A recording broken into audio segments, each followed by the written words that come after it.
So I'm really happy to present this first series of webinar co-hosted by Creative Valley and Skolkovo. So as the name presents is Creative Skolkovo. It is a co-hosted webinar on the Russian market. And I'm really pleased to have my co-host here, Benjamin, Maxim, Cedric, Daria, and my dear colleague, Christina. And we will today have 1.5 hour-ish webinar where we present to you Russian market, all of its secrets, the strategy to open its door, and then of course we will get your answer your questions as well. I will just briefly go through the schedule timeline that we have today. So of course we will present Skolkovo and then what this organization does. And then of course we will have our speakers talk about their subjects each, and then share their experience, their knowledge. So hopefully they will enlighten us. And then last but not least, we will wrap up with a Q&A session. So myself and Christina, we're international managers at Creative Valley French incubator situated in Paris region. And we are partner of Skolkovo, and happy to present to you guys this webinar. So I will maybe pass the microphone to somebody else. Daria, maybe if you, or Christina. Yeah, I think that it's a very good beginning. I think we'll have a lot of things to say, and I'm very happy also to meet you all here, because we had already a few things to share from the past weeks. And Daria, actually, I think today you will be our expert interviewer. So please start. You can present Skolkovo and continue with the explanation. Okay, thank you, ladies. So first of all, I would like to say hi to everyone. Good morning. This is my pleasure to be here. This is our first webinar, and I hope that today our French companies will find the answers to their questions. We'll get a little bit more information about the Russian market. So I want you to be active, ask as many questions as you want. So please, don't hesitate. And today we're gonna interview our Vice President, Benjamin Wilkening. We're gonna talk with Cedric, the participant of our soft landing program, and a brilliant French company. And I think we will start with Maxim, because he wanted to get just general information about Skolkovo. What is it? So for you to know, and also what benefits do we have in Skolkovo. So Maxim, could you please start, and then I will continue with the soft landing program. So I'm going to give you just several facts. So once again, my name is Maxim Romanov. I'm Deputy Vice President for International Development of Skolkovo Innovation Center. So next 5-7 minutes, I'll tell you actually what Skolkovo is about and what opportunities you can find here. So on this screen, you can see just a piece actually of our 400 hectares innovation center. So actually, if you go to Skolkovo, it's just go after the Moscow Circle highway. So actually the highway which goes around Moscow. So administratively, we are still Moscow. And so it means that we are very well located just in the heart of Russia. And in Skolkovo, you can find a lot of interesting things for you from the matter of doing your business, of finding an ecosystem, but also from the matters of recreation, you know, entertainment and all the stuff. Because we are innovation city, of 400 hectares. And lots of infrastructure is at this innovation center. So I can just cite that we have the largest technopark in Europe. So you can see it actually on the screen, Skolkovo Technopark. It's 95,000 square meters. And actually we are not making it here because soon we will start the construction of the second phase of the Technopark. So it will be the same Technopark just beside this one. This Technopark is a home right now to 450 startups which have their offices here. There are a lot of other objects on the territory of the Skolkovo Innovation Center, but you can see such as Skoltech, which is the brand new university, because we started it just back in 2012. And now it's actually turned into the top 100 youngest university in the world. So we started this university in collaboration with MIT. Actually, this is a brand new technical university with a new type of education for Russia because the tuition is fully in English, and you can find a lot of technical programs there, only masters and PhDs, no bachelor's programs. But this university, it works very intensively with actually with the industry and doing a lot of research for the industry. There are around 1,000 students right now, and 200 of them are foreign students.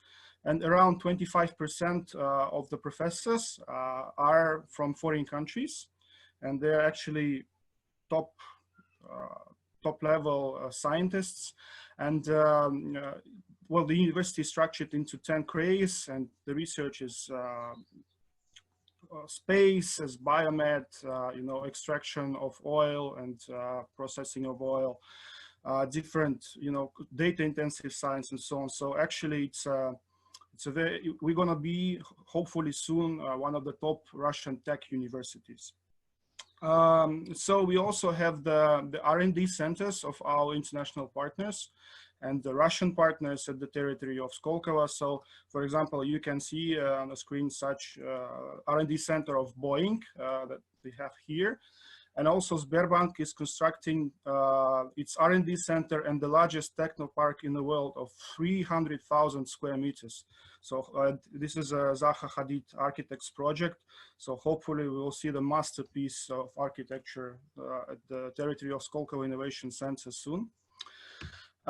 If we look into the innovation system of Skolkovo at a glance, that we can see that the ecosystem itself embraces more than 2,400 startups right now. So the revenue of startups is around $1.5 billion for the year 2019.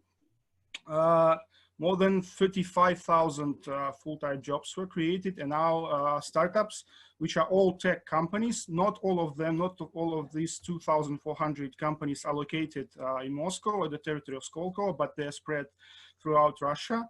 So as I told, around 500 companies are located physically at the territory of Skolkovo. So they're patenting their technologies, and they are doing their research and commercializing the results of their research. It's all centered around 40 areas, which are biomed, IT, energy efficiency, and advanced industrial technology, which also embrace space technologies and nuclear technologies. So we have the partnership with industrial companies, which are top corporations, and they're working closely with our startups, looking for the solutions from them, and, you know, different common projects. So now we have more than 130 partners, and each partner is committing to establishing R&D center in Skolkovo. So now more than 60 R&D centers were created at Skolkovo, and I can name such world-leading companies as Philips, as already Boeing, as Panasonic, as Enel, Schneider Electric. So all these companies opened R&D centers at Skolkovo. And also corporate programs we are undertaking with these companies. So we are scouting technologies for them, organizing competitions. And so in the end, the company has a number of solutions that it can either implement and the companies could either implement in their industrial processes, or could further accelerate, or could invest in these projects. So we have more than 30 companies already ongoing, and more clients are coming because this service is becoming more and more popular between the corporations. But also we help companies to attract investment. And Russia's VC market is not so big, so we assess that around 40% of transactions at the Russian venture market are done with Skolkovo resident companies. So we, as an ecosystem, we provide support measures for the startups and also for the members of the ecosystem. We are acting as one of Russia's development institutions, so the organizations which were created deliberately to promote innovative entrepreneurship and to promote innovation. So we have financial and non-financial support for the companies which have become the Skolkovo residents. So maybe Daria will tell a bit more about being the part of our ecosystem. I will just say that in order to become Skolkovo residents, it's not an easy task because you have to pass independent expertise by the renowned experts, which have to confirm basically that your project is really innovative, that it's not a replication of something which was already done before, that this project has a potential for commercialization because we don't deal with pure science. And that this project has a team capable of successfully implementing this project. So if you pass the expertise, so you can be eligible to tax benefits and customs benefits. For example, you have 0 tax rate almost on all taxes, and you can have a reduced rate on social security contributions that employers have to pay for the employees in Russia. So the general regime is 30% and the Skolkovo regime is 14% only. But also you can find other means of support such as grant financing. So the companies which are Skolkovo residents, they can apply for grant funding. So different kind of grants that we provide. So it's non-returnable funding, but you have to spend it only for the goals which you applied for. So there are micro grants that you can spend for, let's say, different IP-related issues, obtaining patents, obtaining international patents, also reimbursement of the prototyping, reimbursement of the cost for going to exhibitions, for example, and conferences, and so on. But also non-financial support, such as PR support, media support. Also, we have clusters. So the division in the foundation, Skolkovo Foundation, is a managing company of the whole innovation center. So in every cluster that I named out of 4 cluster has directors for acceleration, but also project managers.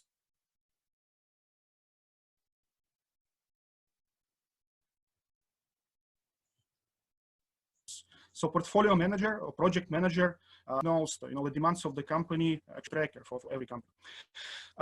Also, we have lots of facilities for successful business for the companies, because there are different equipment that companies can go and rent and do their R&D. There is intellectual property protection support, and we have special IP center helping companies deal with the IP issues and obtaining patents, filing international patent applications, and also incubation. So we help companies grow. If we say about industrial partners, so as I told, 64 R&D centers now are opened at Skolkovo. Such companies as Philips, as Panasonic, as Enel, as Schneider, as Gazprom Neft, Russian, and Sibur. FENAC is going to open its own R&D center this year. And also for the startups which are becoming the member of the ecosystem, but not only for these startups, but it's also these programs, you can be eligible to file your applications and be a part of these corporate accelerators.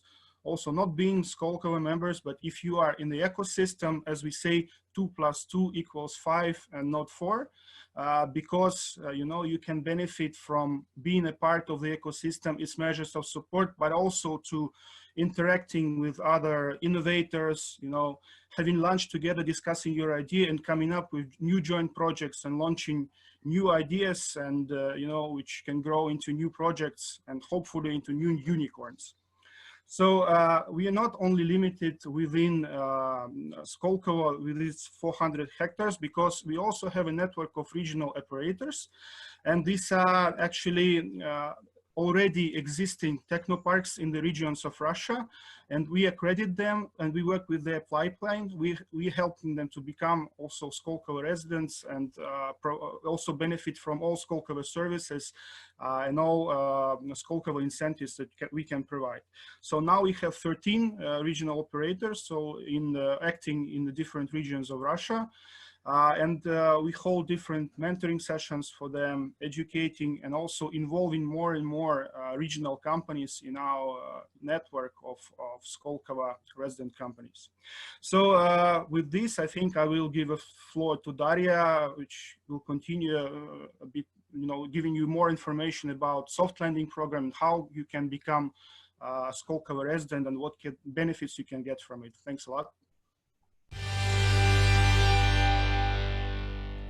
So thank you, Maxim, for your presentation of Skolkovo. Just to summarize the key points, that Skolkovo Innovation Center is a huge innovation village. It's 400 hectares. We have different directions. I will repeat them again, so just for you to remember them. And I'm gonna tell you about the Skolkovo Soft Landing Program. So this is the special program that was designed especially for foreign companies that are looking for new opportunities on the Russian market. We fully understand that when you're a foreigner, it's very difficult to enter a new market and to start your business in a new country due to many factors: language barrier, difficulties, you don't know the law system, the tax system. And in order to enter and to make this enter easier for you, we designed this special program. Before I tell you about this program, I just would like to say and underline that Russia is a country of many opportunities. Right now, the current world situation, of course, is difficult, but I hope that after this, we will go back to our normal lives and the economy will work again and everything will be fine.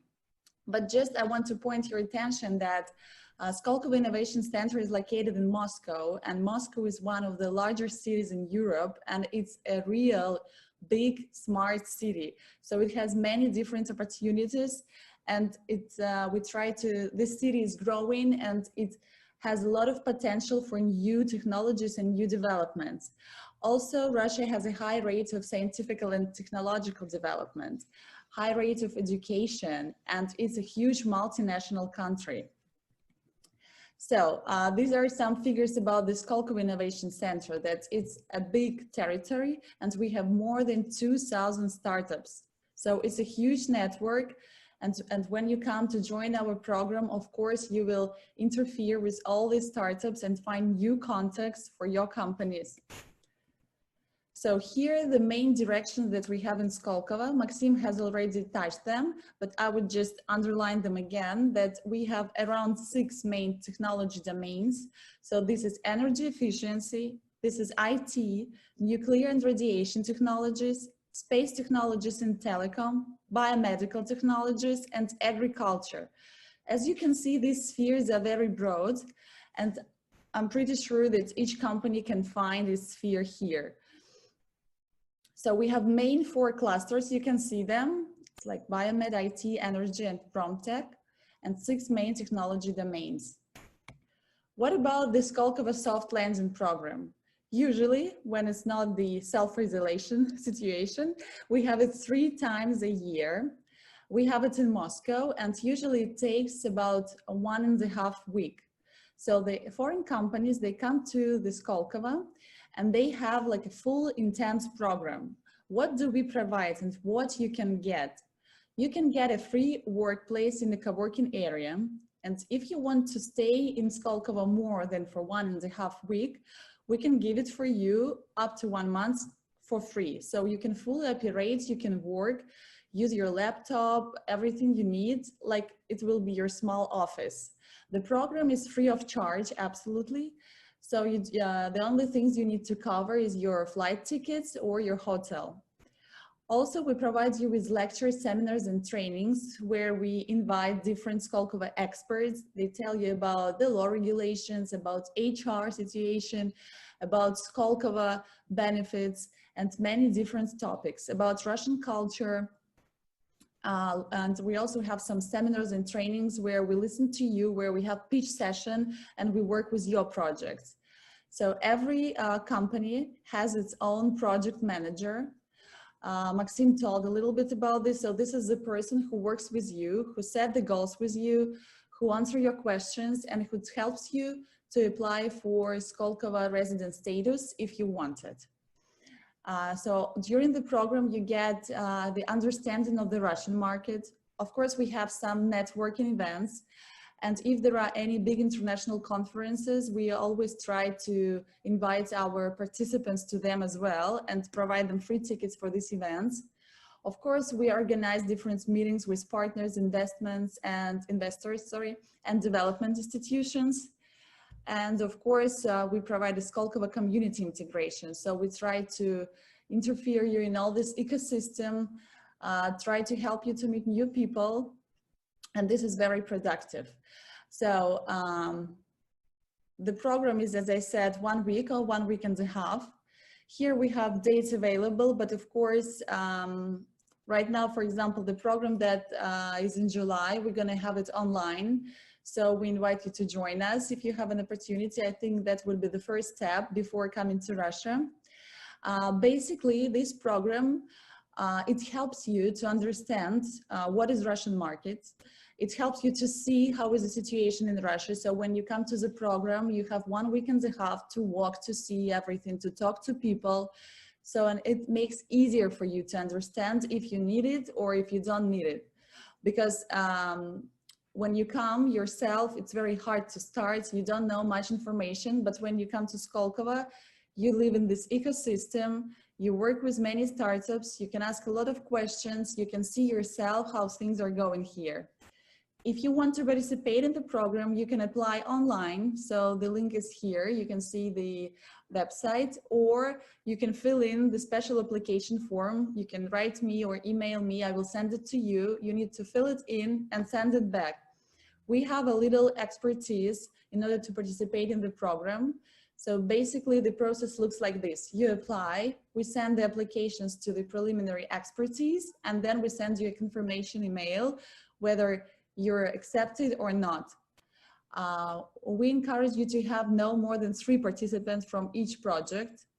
Usually during one program, we have around 15 companies from all over the world. So it also gives you an opportunity to meet new people, new partners, new investors from all over the world. And here we have some tax benefits. So after the Skolkovo soft landing program, you can apply for Skolkovo resident status and become like Skolkovo startup. Usually people apply for Skolkovo resident status. They have a special expertise, and this expertise is not easy to pass. So we help you after the program to pass this expertise, to fill in the big application form. So we work with you, you apply together with us. And if you understand that Russian market is good for you and you want to work and operate here, so you can apply for the Skolkovo resident status to have the tax benefits, to get grant financing. Yes, so grants is like basically free money that you can get to develop your projects. We help you with business development and with fee-based services. So if you want to become a Skolkovo participant, so you can do it. So you can have your company in France and you can have your branch in Russia. So it's okay, there is no problem with this. And you can fully operate in the Russian market. So here are some outcomes of our soft landing programs. So you can see the participants here. I won't stop here for a long period of time. So here are my contacts. So I'm the manager of this program. If you need to contact me, so please save these contacts. If you don't mind, we would proceed with the interviews. So today we have 2 speakers. We will start with Benjamin. So Benjamin is Vice President of Skolkovo Foundation. He's responsible for international investors relations. So Ben, So then, Ben, let's begin with you. Are you ready for the questions? Sure. Okay, so Depending on how tough they will be. we'll see. Life will show. So let's probably begin with the easiest one. So just give us some details about what you do. So what do you do in Skolkovo? Okay. Well, originally I'm German. I've been working in Russia for more than 20 years in consulting and venture capital and private equity. And I joined Skolkovo 3 years ago with a specific task to do actually exactly the opposite of what Dasha is doing, which is helping the top Skolkovo startups go international, go abroad, for example, to France.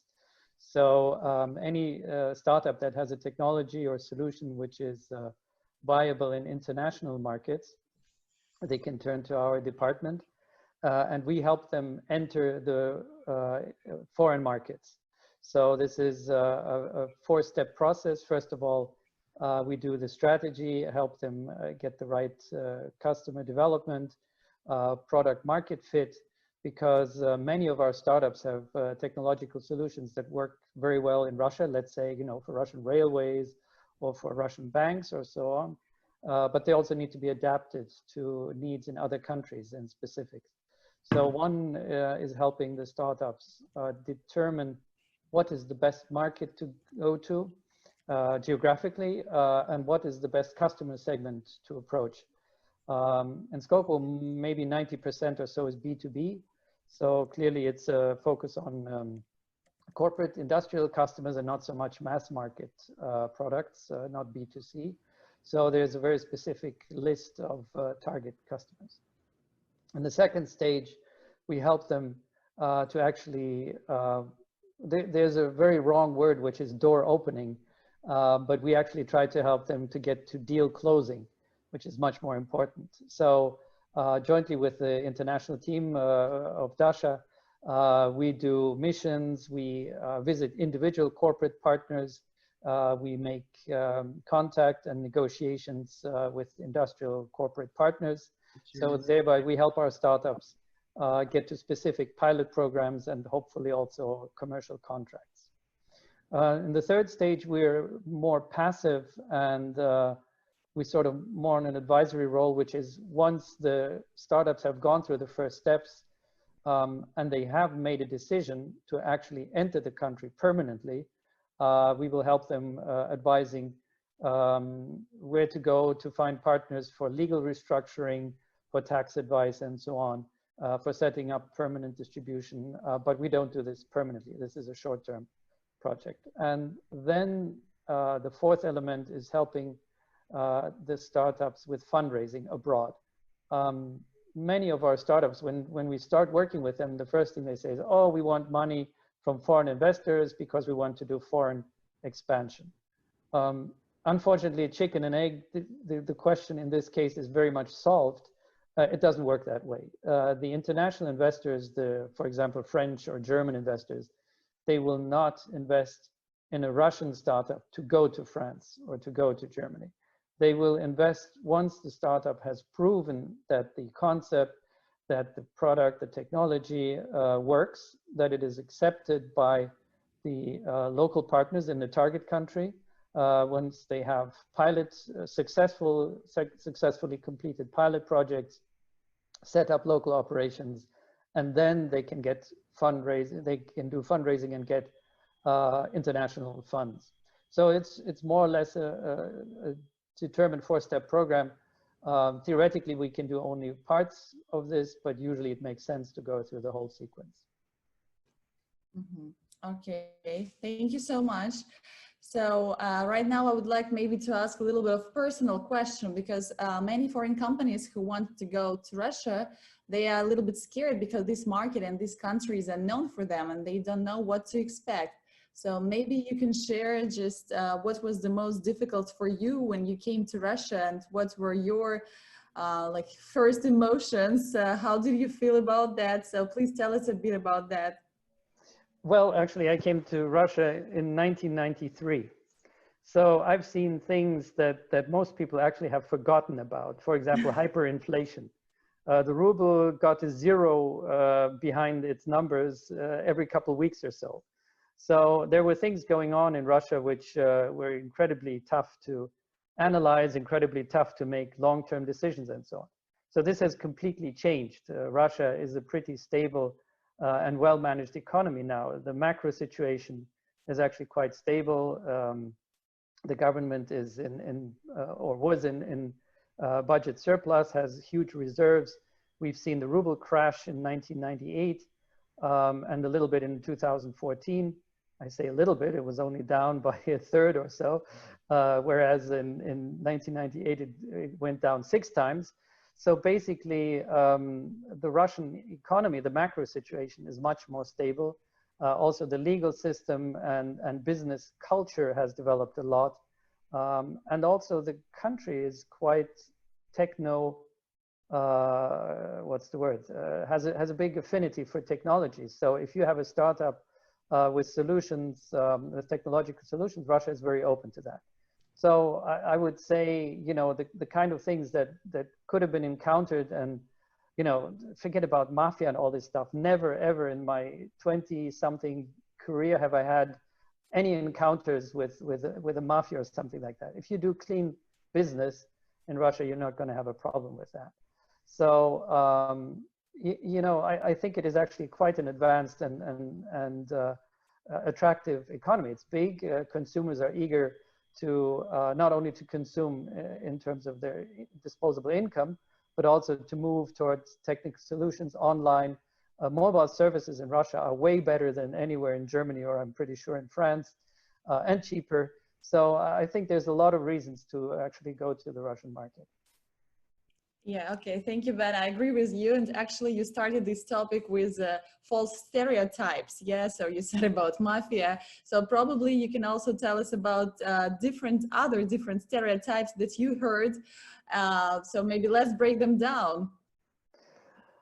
Well, one stereotype which initially was true and is less and less so is that the legal system does not work very well. And again, there have been massive improvements. In 1994, if you declared all your taxes, you would have negative, you would have to pay more taxes than profit. It was more than 100%. So the tax system was irrational. And those things have changed. You now have a very low tax regime in Russia. And legal contracts can be enforced and are enforced. So the whole legal system, the court system, has become much more transparent and compliant. So I think one of the big prejudices that you know, you can't do business in Russia or protect it legally is much less true. But having said that, of course, it's still not like Singapore or a super correct place, or even Germany or so. There still are some legal risks, and the court system still doesn't quite work the way it does in the West. So, you know, it has gotten a lot better, and it is still getting better. So in that respect, it's not true. Another prejudice is that Russians are not entrepreneurial. You know, that they're bureaucratic and I don't know, even lazy or whatever.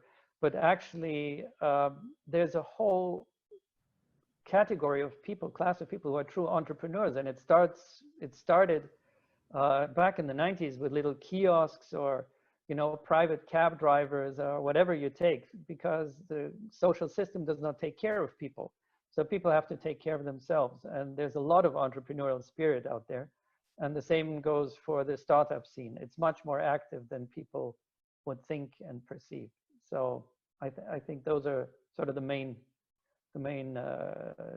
differences. Yeah, that's really interesting to know from your side what stereotypes are not true. And maybe can you give us some information on what Russian market is good for? Like, what are the main directions that are on top right now?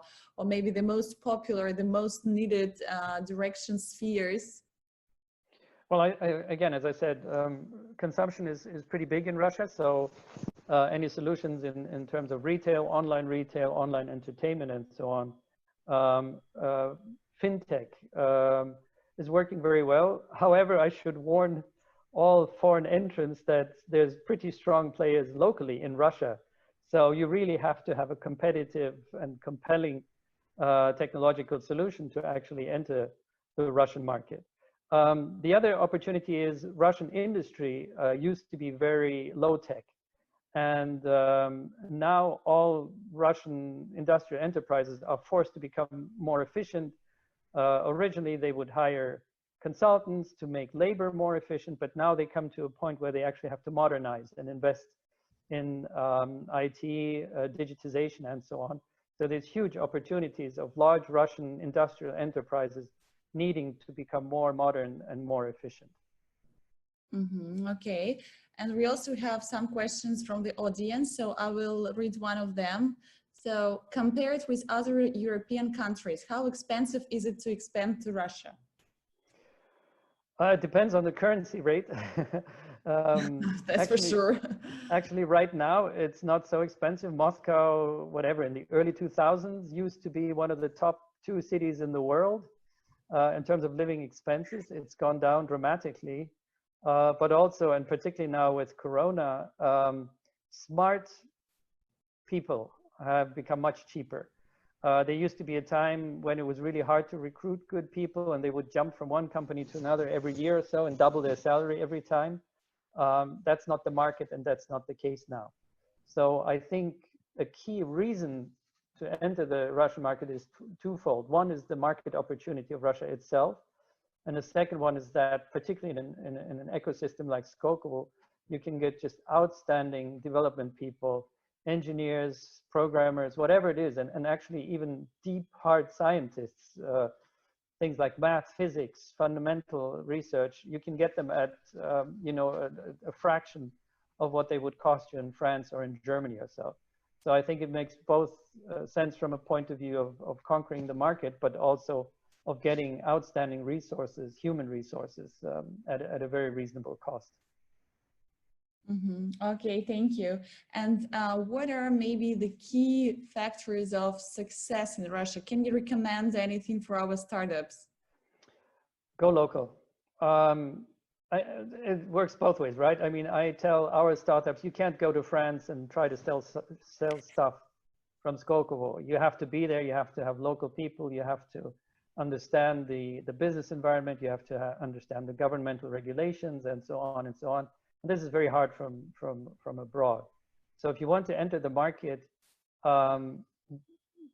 set up a serious local presence. In fact, with our Skolkovo startups, I go so far to say, if you go to the German or French or other European markets, go find a co-founder, not just hire people, but actually find someone who's in the market who can really strengthen your team, is aligned with you, and takes equity, not just an option, yeah, maybe the option happens or it doesn't, but actually becomes sort of a co-founder together with you, if that market is big enough and if the potential is big enough. So I would say the reverse as well. If you want to set up shop in Russia, find someone who's not just a distributor, not just a selling channel, or not just an R&D center, but actually find someone who has the potential to really become a part of your organization and de facto a co-founder. Okay, and what about the language? Is it important to speak the Russian language, or can startups use English to fully operate in this business sphere and build their business in Russia? If you're in an area where you only work with 30-year-olds and younger, English only will be fine. If you have to deal with industrial partners who may be in a regional city, you should know there's 13 cities with a million inhabitants or above in Russia. And some of those are very, very far from Moscow. So if you want to deal with such regions and clients, you need to know the language. Or have, as I said, have people in your team that are basically native speakers. If you only sell digital solutions to Moscow, to young Moscow audience, maybe you get away with only speaking English. Just to give you an example, La Moda was founded by German guys. I think at least 2 of them speak fluent Russian and live here. So I think it's very important to be integrated into the culture and language and the whole environment. Yeah, of course, Russian is not the easiest language to learn, but Nope. don't be scared. Yeah, you can start with English and then you can find a co-founder who speaks Russian to help you. Of course. Next question is, what business manners should French companies follow? Maybe you can tell us more about corporate culture.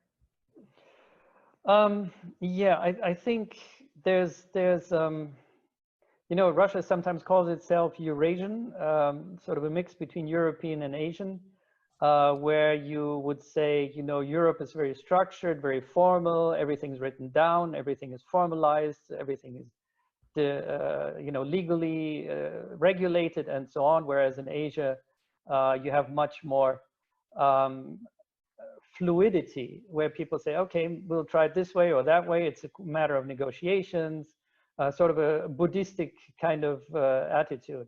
I think Russia is somewhere in between. There are a lot of very strong business people who work with systems, rules, regulations, and so on, but also many contractual or business relationships are based on trust, based on personal relationships, maybe to a bigger extent than in the West. So you kind of need to find the best of both worlds, and you need to have both. You know, it used to be that people said, you know, if you want to do a deal in Russia, the most important thing is to look each other deep in the eye, go to the banya, and then shake hands over the deal. And if you did that, you know, it probably works. And nowadays, it's much more formal. You have really substantial legal work when you do a deal. It's 50 pages, 100 pages long. You hire an international law firm to do the deal. So I think it's important to find the right combination of both.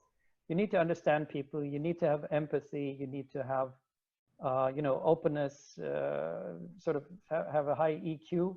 But that doesn't mean that it's all business done, you know, on words or so. So it's both. Yeah, okay, thank you. And also there is a stereotype, I always hear it from different foreign companies, that Russians are always serious and they never smile. So I can say that don't be scared of this. Yeah, we don't smile sometimes, but it doesn't mean that we're not open and friendly. You just need some personal touch and then it's getting easier. Yeah, Okay, it's totally not true. There's actually a book out there that's called Why Russians Don't Smile. No, it's not true, but you have to get close to people. So it doesn't work from the distance. You know, fake smiles don't work either. So you basically have to take the time, and when you have a business negotiation, you talk about people and their families and their dachas or whatever. So it's a mixture of both again. Yes, yeah, that's for sure. And maybe we will go to the last question for today. Not the last, but for our interview, and then we will have more. So what gateways to which countries does Russia have? So if the company wants to operate in the Russian market or in Skolkovo Foundation, which other doors on the foreign market or maybe CIS will companies have? Which opportunities will they have more? Well, for sure, the entire former Soviet Union. So that's the biggest markets there are Kazakhstan, Ukraine, or in reverse order, Ukraine, Kazakhstan, and of course the rest of Europe, Belarus. The Baltic states are to different degrees still very much connected and intertwined with Russia, but maybe less and less so. They're trying to be more European and more independent. And so maybe coming from Europe to a Baltic state may look better for you than coming from Russia. Then there's the Caucasian republics, Armenia, Georgia, Azerbaijan, very good relationships, although there's this whole political jumble, but actually people are still very much connected and very open, maybe a little bit less in Georgia, but with Armenia and Azerbaijan, you should have good access. And then of course, the whole Kazakhstan, Turkmenistan, Uzbekistan, Kyrgyzstan, and so on. So there you have good access. There is a lot of talk about the new belts and whatever it is, the link to China. I'm not sure that if you want to access the Chinese market, you should do it through Russia. There's probably better ways to do it directly. But your Russian partners may have business with China. So this may be a potential gateway to get to the Chinese market through that route. Mm-hmm. Okay. And we also have one more question right now before the end about the solar energy industry. If Skolkovo works in this sphere, so Yulia asked this question, can you also answer it briefly? Yes, I'm pretty sure that in the energy efficiency cluster, there are a couple of startups that work in that area. Most likely Skoltech does some research in that area. However, I have to warn you, oil is still dirt cheap in Russia. So solar solutions and solar technologies do not have the kind of market standing yet in Russia as it would in Western markets. But if you're looking for technological solutions, this is probably a good place to be. If you're looking for a big market to put solar on roofs, forget it for the next, I don't know how many tens of years, basically. Yeah, okay. Thank you so much, Ben. So I think we will have more questions during the Q&A session. So right now, thank you again. And we will move to our another interviewer. So please don't leave us, Ben. If you have more time, yeah, please stay with us. And right now we are moving to Cedric. Cedric, are you here? Yes, so I just activated my microphone. Okay, hi. Good morning. So let me just briefly introduce you with Cedric. So Cedric, he has a French company, a French startup, and they were on our Skolkovo soft landing program. So Cedric for sure experienced everything himself, and he has been living in Russia for many years. So that's why he is an experienced person to talk to. Am I right? Yes, yeah, I left France in last century, so it's already a long time ago. Yeah, okay, great. So Cedric, we have some questions for you as well. So maybe we will start with a short description of your company, just briefly in a few words, what you do and in which sphere, so that our colleagues understand more about you. Okay, so I'm general manager of Skolkovo Medical Health, which is a Russian branch of Skolkovo Medical. So it will be dedicated for the whole Eurasian, let's say, the area. And we are dealing with medical devices, not medicine, but medical devices. And for the last 2 years, Skolkovo Medical is developing new tools for monitoring and e-medicine.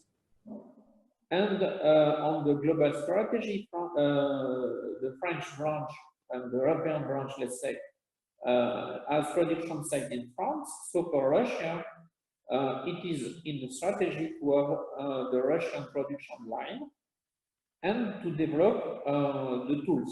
So as we discovered that there are some needs in Russia, we decided to make R&D in Russia so that to knock to the door of Skolkovo.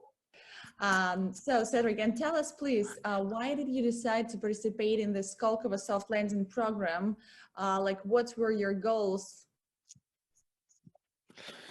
So, first of all, the idea was to make R&D in Russia. So we knocked through doors and to Skolkovo.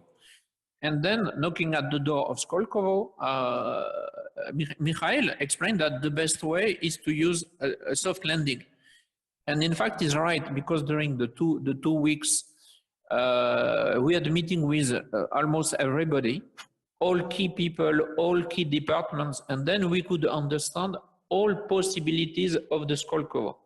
Otherwise, I don't know how we could organize meetings with so many people.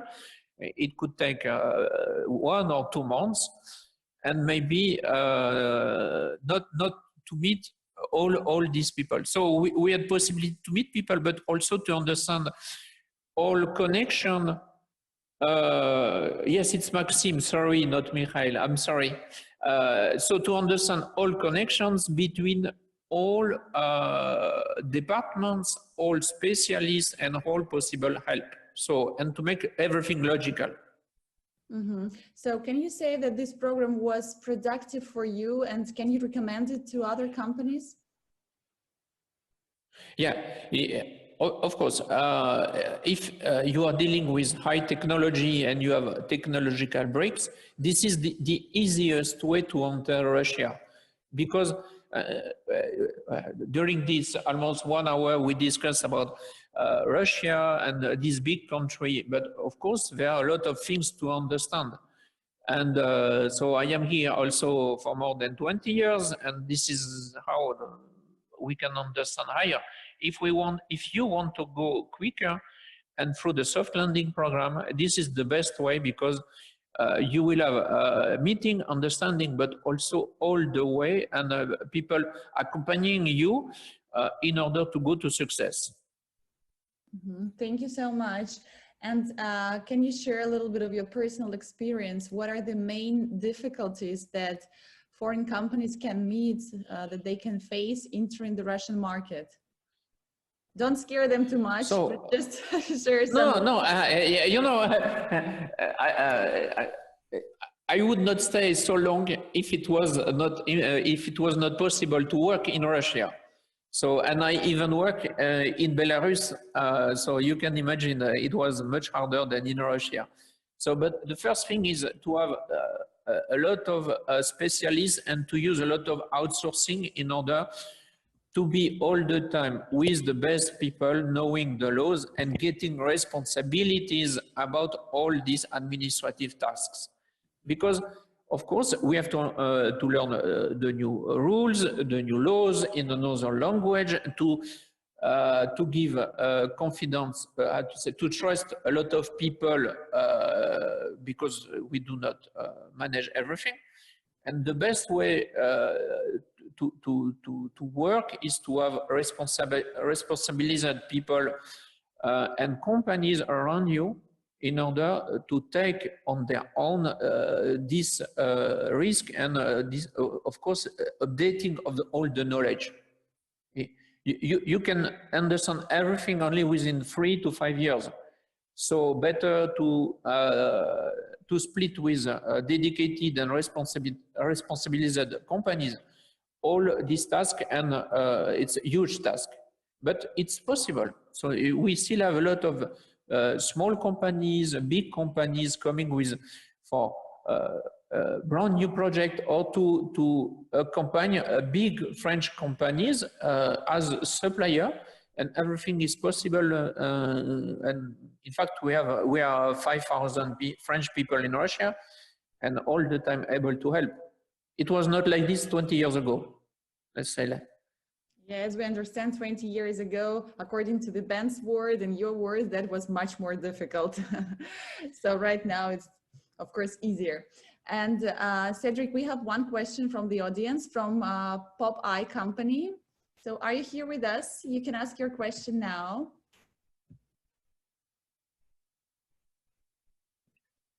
Yes, hello, can you hear me? Yeah, we can hear you. Yeah, it was just later, I tried to turn on my microphone, it didn't work. It was to talk about Popeye, as you were asking to present the different startups that were on the call. So, okay. But no, I can, if you want to continue, we can maybe discuss later. It's not a relevant question right now. Ah, okay, so great. You're here with us, and we can ask you later. Yeah, that's fine. Yeah. Okay, exactly. Thanks a lot. So that's good that you're with us. So Cedric, so then let's continue. Thank you for answering this question. Another one. So what should you be aware of entering the Russian market as a foreign startup? Especially in Russia, opposite to France, for example? Yeah. I don't think, I think we are very, so two things. In the way of work, we are very close. There's only one thing, is that it's much difficult make planification and let's say to give independence to people. So you need to meet them more often, to make situation points, to understand if they understand, because this is biggest, let's say, problem, difficulty, because let's say in Russia, nobody tells when you don't know. So this can bring to problem. But the other way, I think it's very close. It's closer than to Asia, than to Africa, which are, in fact, the closest to France. It's much easier. It's much more easier. Mm-hmm. So big difficulties, I do not see. I do not see big difficulties. Otherwise, we would not be 5,000 people still in Russia, developing now, building next step after the crisis. Of course, the economy will be difficult, but we are all optimists about the future. Mm-hmm. Okay, so as you say, we are very close and similar. Do you see any maybe cultural differences that you should like keep your eye on? So this is what I told. We should plan to have much more meeting than we could do.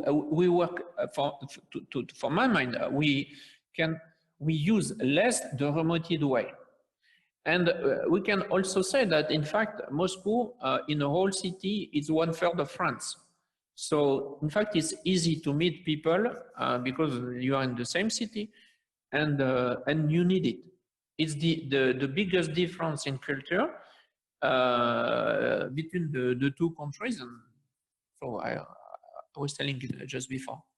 Mm-hmm. And what about the bureaucracy? Like, you're a foreign company that are going through all these steps. Yeah, you're growing and developing your business in Russia. And this is also like a stereotype that there is a lot of bureaucracy in Russia. But as far as I heard, there is a lot of bureaucracy in France as well. Yeah. So do you have this problem? So, you know, we we have the same bureaucracy in France. Let's say like this. So yes. Same level. Yes. So you know, bureaucracy, it's all the time the same. There are people that manage with it, deal with it, and people that do not deal with it. So you have to have people around you that can deal with it.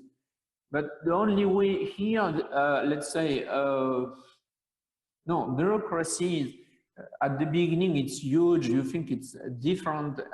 You are afraid that because you have a French certificate or European certificate, you would think that it should be easier to get the Russian one. But it's not like this. And in fact, when I see, and we are now helping Russian startups to study and to enter French market, they have the same difficulties. We have to make the new test, we have to make a lot of documentation, and it's the way. It's the way, and by today we have to live with it, and it's not huge problem. It's huge work, but it's affordable. Yeah, and I just want to underline that Cedric's company is in the medical sphere, and this is probably the most difficult sphere in terms of bureaucracy, because you need to make a lot of tests, a lot of certificates, and so probably, yeah, it's one of the most difficult, and he knows a lot about this, right? Yes, and this is the biggest particularity that for all product, when you have the Russian certification, you can deal in the whole Eurasian zone.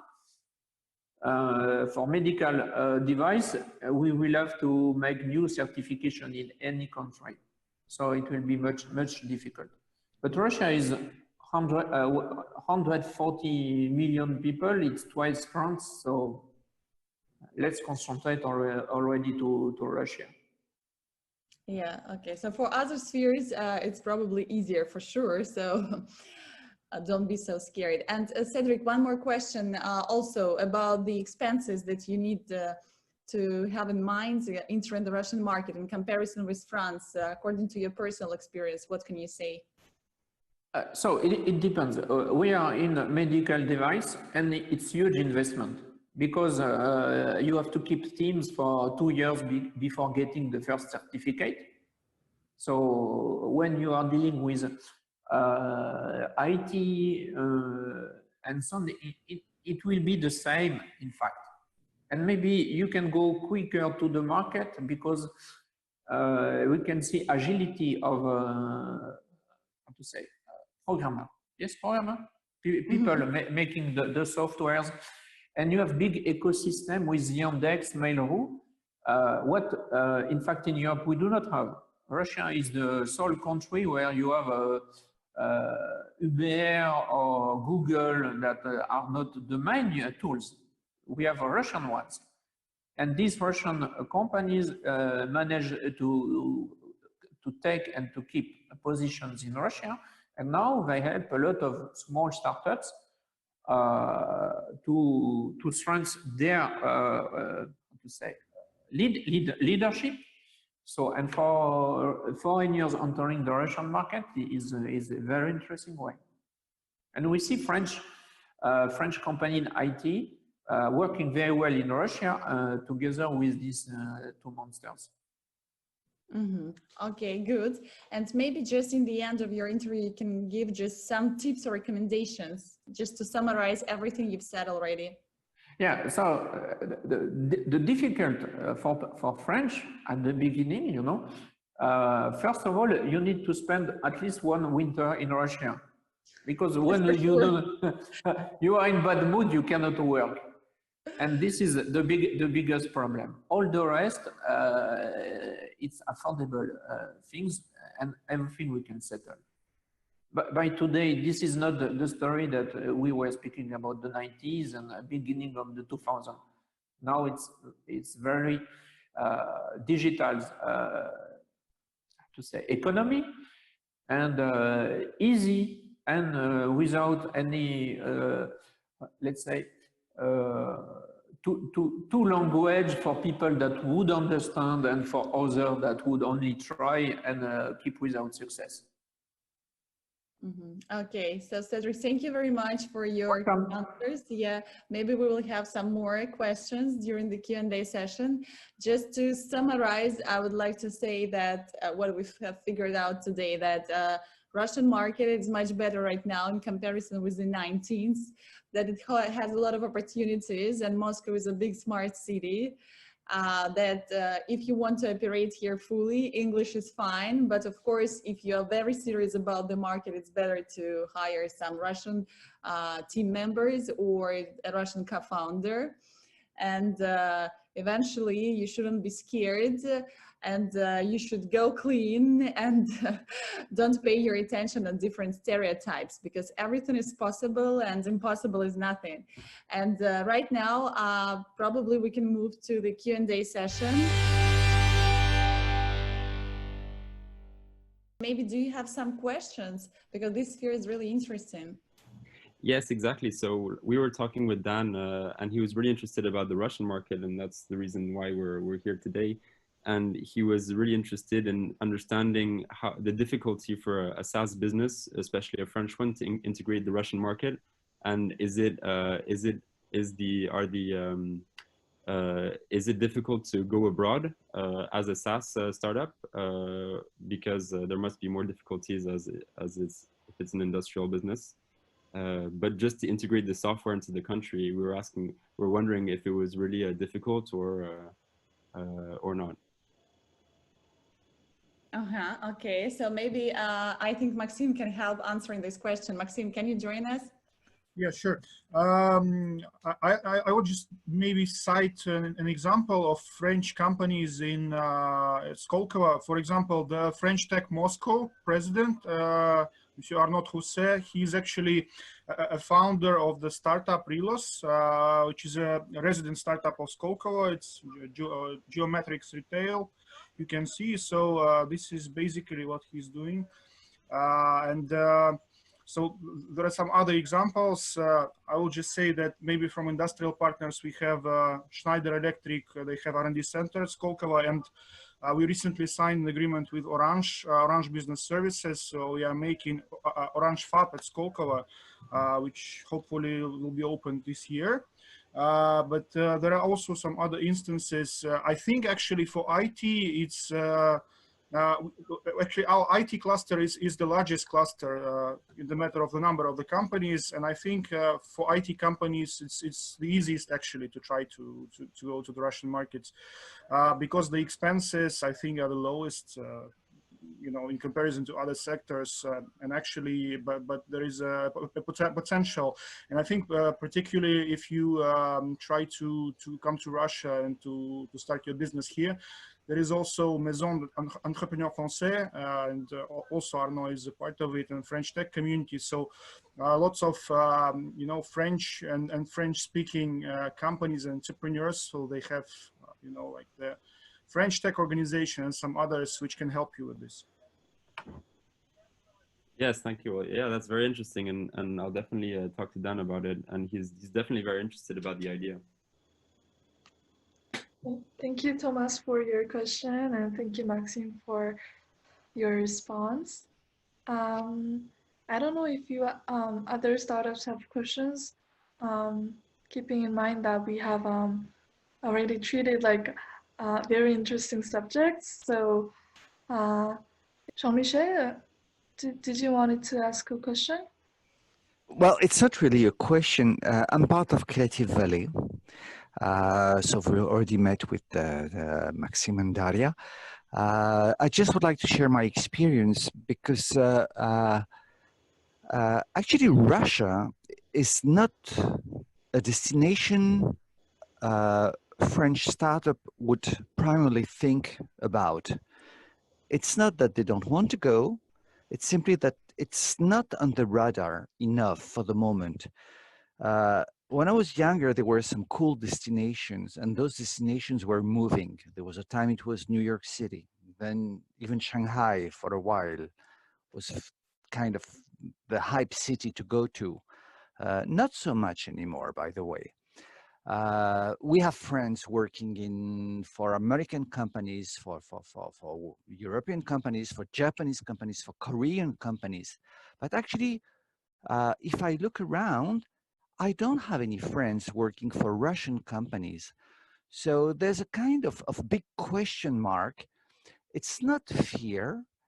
It's simply a kind of, we would call it terra incognita, unknown territory, uncharted place that could be something that you know, it's still, we don't hear enough about Russia. Let's put it this way. That's all I wanted to say. And once people get a bit more exposure, then a lot of things get much easier. But there is this lack of exposure. The Russian know the French much better than the French know the Russian, whether it's history, literature, or whatever. And that's one of the things I feel when I talk to French startup and their idea about going to Russia. That's just, you know, something I wanted to share, not really a question.